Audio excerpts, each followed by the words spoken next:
సాయుధ విప్లవం పోరాటాలు చర్చలు గుండెకోట్ అమరుల వేదిక నుంచి సెమినార్ నిర్వహించుకోవడం జరిగినది. ఈ సెమినార్లో ప్రొఫెసర్ హరగోపాల్ గారు మాట్లాడుతూ అసలు శాంతి చర్చలు దేనికి, ఈ రాజ్యం చేస్తున్న ఎత్తుగడలతోటి ఈ సమాజం అశాంతికి లోనవుతున్నది, దానికోసమే సమాజం మొత్తం ఈరోజు శాంతి చర్చలు కోరుకుంటుంది. అది రేపటి తరానికి ఒక ప్రశాంతతమైన వాతావరణాన్ని నెలకొల్పటానికి, సుఖజీవనం గడపటానికి మాత్రమే ఈ శాంతి చర్చలని మాట్లాడుతున్నారు. అంతేగాని ఎవరికో ఉపయోగపడుతందుకు, ఎవరో లబ్ధి పొందటానికి మాత్రం కాదు అని ఇప్పటికైనా ఈ ప్రభుత్వం దిగివచ్చి రేపటి తరం కోసమైనా ఈ శాంతి చర్చలు జరగవలసింది. ఇవాళ ముఖ్యంగా బస్తర్ విషయంలో మనకు చాలా స్పష్టంగా బయటపడుతుంది ఏంటంటే, ఆదివాసీ పోరాటాలు కేవలం మావోయిస్టుతో ప్రారంభం కాలేదు. మనం ఎన్నో సందర్భాలు చెప్తున్నాం. ఆదివాసీ పోరాటాలు మావోయిస్ట్ పార్టీతో మొదలు కాలేదు, మావోయిస్ట్ పార్టీతో అంతం కావు. అవి 200 ఏళ్ళ నుంచి జరుగుతున్నాయి. అప్పుడు వాళ్ళ దగ్గర ఉండే ఆయుధాలు వాళ్ళు ఉపయోగించారు. బాణం కావచ్చు, అదే వాళ్ళు చిన్న వాళ్ళ ఆయుధాలు వాళ్ళు ఉన్నాయి, ఉపయోగించి తమను తాము రక్షించుకున్నారు.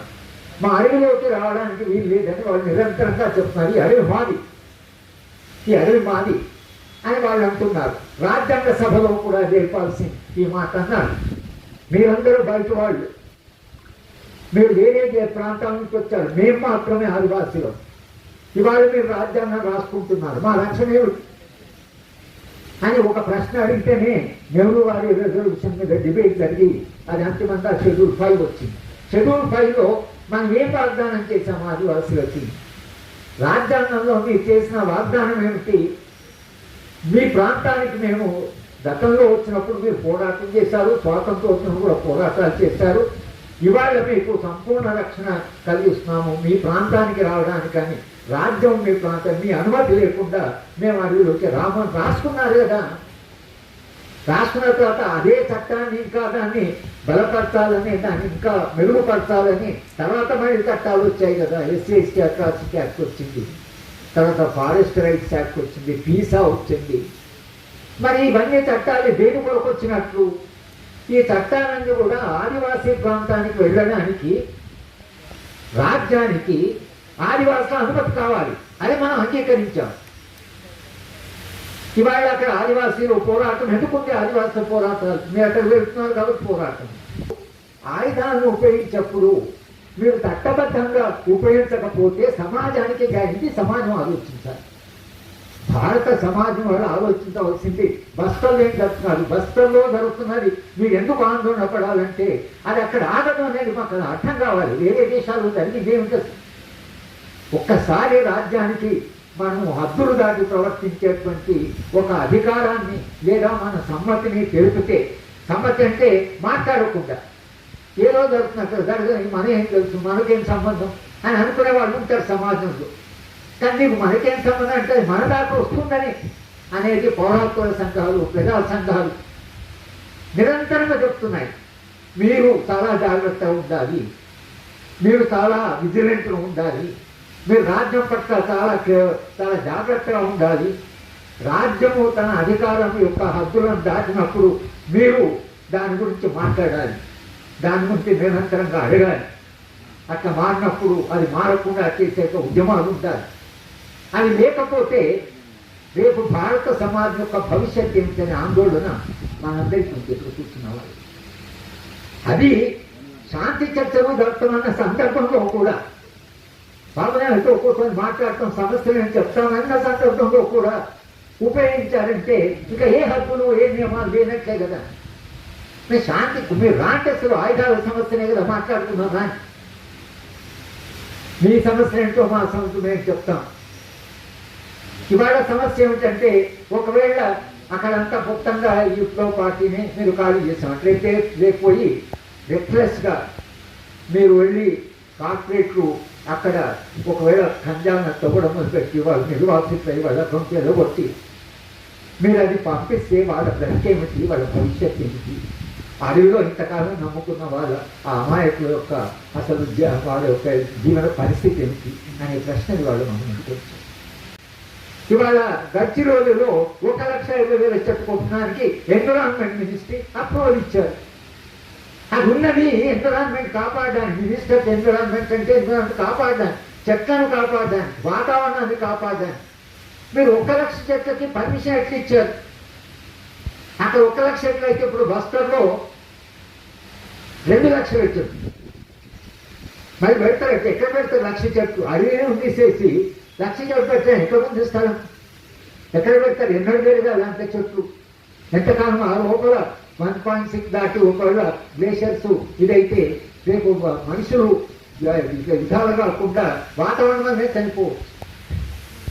బ్రతకండి అయిపోయిన తర్వాత మనం భరించాలి. ఒక దశ వరకే మానవ శరీరం సిద్ధంగా ఉంది. ఆ తర్వాత మరి లక్షలాది చెట్లను కూలగొట్టొచ్చిన దేని కొరకు కూలగొడుతున్నారు? తను ఎందుకు నడుపుతున్నారు? ఎందుకు నడుపుతున్నారంటే ఆ చెట్ల కింద ఖనిజాలు ఉన్నాయి. ఖనిజాలు కార్పొరేట్ కావాలి. కార్పొరేట్ తొందరగా అప్పచెప్పాలి. తొందర మనమే చివరి తరమా? ఇది మన 220 జనరేషన్ మరి మానవ సమాజం పుట్టిన తర్వాత ఫ్యూచర్ షాక్ ప్రకారం 220 జనరేషన్. ఇంకా తర్వాత జనరేషన్ ఉండవా? మనుషులు ఉండరా ప్లానెట్ మీద? నువ్వే అసలు అన్ని తీసుకొని అంతా కన్జ్యూమ్ చేస్తే రేపు భవిష్యత్ తరాలు సమస్య. మేము కూడా మనుషులుగా గత తరాలు మాకిచ్చిన సంపద వారసత్వం అది వాళ్ళు మాకిచ్చి అవి మాత్రం వాళ్ళు ఆ శీతోకృష్ణ వాతావరణం ఇచ్చిపోయారు. రేపు మనము మన తరం భవిష్యత్ తరాలకు ఇచ్చేదేమి? రేపు నిజమే భవిష్యత్ తరాలు ఉష్ణోగ్రత పెరిగి మనుషులు పిచ్చలాగా చనిపోతుంటే వాళ్ళు మన అందరి గురించి ఏమనుకుంటారు? ఎటువంటి మనుషులు వీళ్ళు అసలు? మా పోయిన తరాలు ఏంటి మనకి ఇట్లా చేశారు? ఇది మనుషులేనా అని ఈ తరం మీద వచ్చే తరాల యొక్క ఆరోపణలు కానీ లేకపోతే వాళ్ళు ఫిక్షన్ కానీ విపరీతంగా ఉండబోతున్నాయి. వాళ్ళు మనల్ని అసహించుకోవచ్చు కూడా. ఏం చేసిపోయారు? ఇట్లా చేసిపోయారు. కనుక ఒక భవిష్యత్తు పట్ల కూడా ఒక బాధ్యత ఉంటుంది కదా. ప్రభుత్వానికి భవిష్యత్తు పట్ల కూడా బాధ్యత ఉంటుంది కదా. శాంతి చర్చలు జరిపి ఏం జరుగుతుంది అంటే శాంతి చర్చల్లో ప్రధానమైన అంశాలు బయటకు వస్తాయి. మీరు రేపు ఖనిజాలు తవ్వితే ఆదివాసులు నిర్వాసితులు అవుతే వాళ్ళ భవిష్యత్తు ఏమిటి? చర్చల్లో వస్తుంది. శాంతి చర్చ అంటే అదే కదా. వాళ్ళు శాంతియుతంగా జీవిస్తారా? వాళ్ళకు మీరు ఆల్టర్నేటివ్ ప్రత్యామ్నాయం ఏం చూపిస్తారు ఆదివాసులకి? మీరు చూపించే అభివృద్ధి నమూనా ఏమిటి? మీ అభివృద్ధి నమూనా చూస్తే మాకు ఈ డైరెక్షన్లో పోతున్నారు. ఇట్లా పోతే ఆదివాసులు రేపు ఈ పరిస్థితి వాళ్ళకి అధ్వానం కాదు. మీరు ఏం చేస్తారో మాకు చెప్పండి, సమాజానికి చెప్పండి ఏం చేస్తారు. శాంతి చర్చలు అంటే కొన్ని విలువల గురించి, కొన్ని మూలాల గురించి, సమాజం ఎట్లా ఉండాలనే దాని గురించి చర్చలు వస్తుంది. వాళ్ళు చర్చతో పోతే ఇద్దరు కూర్చొని మనం చర్చిస్తాం బయట. కనుక ఈ విలువలని రక్షించడం కొరకైనా ఇవాళ మనందరం మాట్లాడవలసిన అవసరం వచ్చింది. సమాజంలో ఎంతకాలన్నా ఒక చలనం వచ్చింది. మాట్లాడని వాళ్ళందరూ కూడా మాట్లాడుతున్నారు. చాలామంది ప్రశ్నలు అడుగుతున్నారు, ఏంటి ఇంత అన్యాయమా? పోలీస్ కనీసం చనిపోయిన వాళ్ళకి శవాలు ఇవ్వరా? శవాన్ని ఇవ్వరా? వాళ్ళు బేరాబాట్యం అని చెప్తుంది మాకు మీటింగ్ అయితే. ఆమె పాపం బూడిలో తీసుకోవడానికి పోయారు. అది కూడా మనందరూ విశ్వాసం కుటుంబాలు. కానీ అందరూ ఒక తోడు వచ్చి కాల్చారు. ఎవరి బూడిలో ఎవరితో తెలియదు, ఏం తీసుకోవాలని తెలియదు. సరే అందరి బూడిలు తీసుకొని అందరూ అమ్మలే కాబట్టి అదే పెట్టుకొని ఇంట్లో పెట్టుకొని లేకపోతే అది గంగలోను కృష్ణలోను కలిపి వాళ్ళ విశ్వాసాలు, తల్లిదండ్రుల విశ్వాసాలు, బంధువుల విశ్వాసాలు, ఆ విశ్వాసాలను కూడా గౌరవించడండి. అది కూడా హిందుత్వంలో భాగంగా వచ్చిన విశ్వాసమే కదా. కనీసం ఆ విశ్వాసాన్నైనా గౌరవించాలి కదా. తల్లిదండ్రులు బంధువులు వస్తే కనీసం ఆ బూడిదైనా కాస్త జాగ్రత్తగా వాడికి అది కూడా చేయడానికి సిద్ధంగా అంటే ఒక అమానవీయమైన అమానుషమైనటువంటి ఒక ఏదైతే ప్రవర్తన ఉందో సమాజం అమానవీయంగా మారడం. సమాజము సాయుధ హింసనే కాదు, సమాజం అమానవీయంగా మారడం. ఏ విలువని గౌరవించకుండా, ప్రాణాన్ని గౌరవించకుండా, శవాన్ని గౌరవించకుండా, బూడిదని కూడా గౌరవించకూడదు. ఏమైపోయావు నువ్వు మనిషి? నువ్వు మనిషిగా ఏమైపోయావని. మానవత్వం ఏమైందని, మనిషిలో ఉండే స్పందన ఏమైందని, ప్రేమ ఏమైందని. అంటే ఇది విలువలు ఏమవుతున్నాయో ప్రేమించడం కానీ, కలిసి జీవించడం కానీ, దుఃఖపడడం కానీ, చనిపోతే బాధపడడం కానీ, ఇవన్నీ మానవ విలువలే కదా.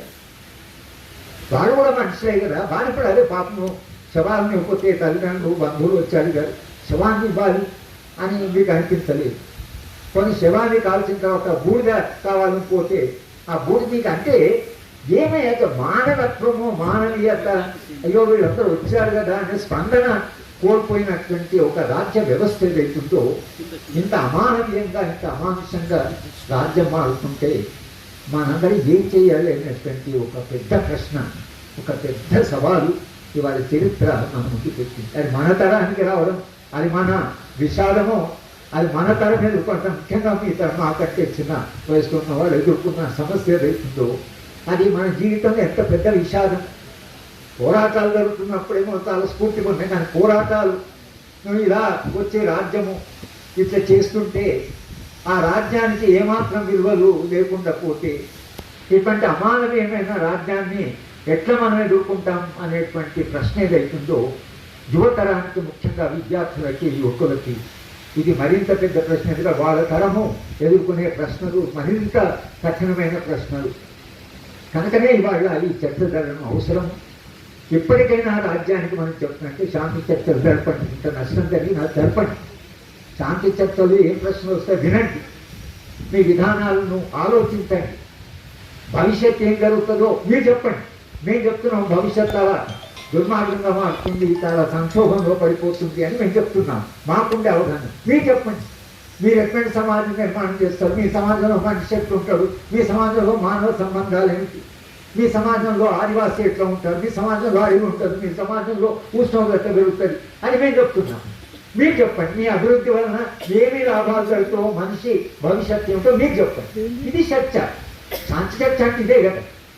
ఈ శాంతి చర్చ జరపమని ఇంత అన్నవాళ్ళు ఒక్క మాట ఇంతవరకు మాట్లాడలేదు. కానీ అది వాళ్ళు మాట్లాడలేదని మనం మాట్లాడకుండా ఉండడం అనేది ప్రమాదం. కనుక ఇవాళ మనం ఈ సదస్సు పెట్టుకొని మరొకసారి రాజ్యానికి మీరు శాంతి చర్చలు జరుపుతామని వాళ్ళు అన్నారు. కాబట్టి మీరు సమాజం మంచి కొరకైనా లేదా భవిష్యత్తు కొరకైనా శాంతి చర్చలు జరపండి, ఇది చారిత్రక అవసరం అని మనం మరొకసారి చెప్తూ ఈ సభ నిర్వహిస్తున్న వాళ్ళందరికీ కూడా అభినందన చెప్తూ నేను సెలవు తీసుకుంటాను.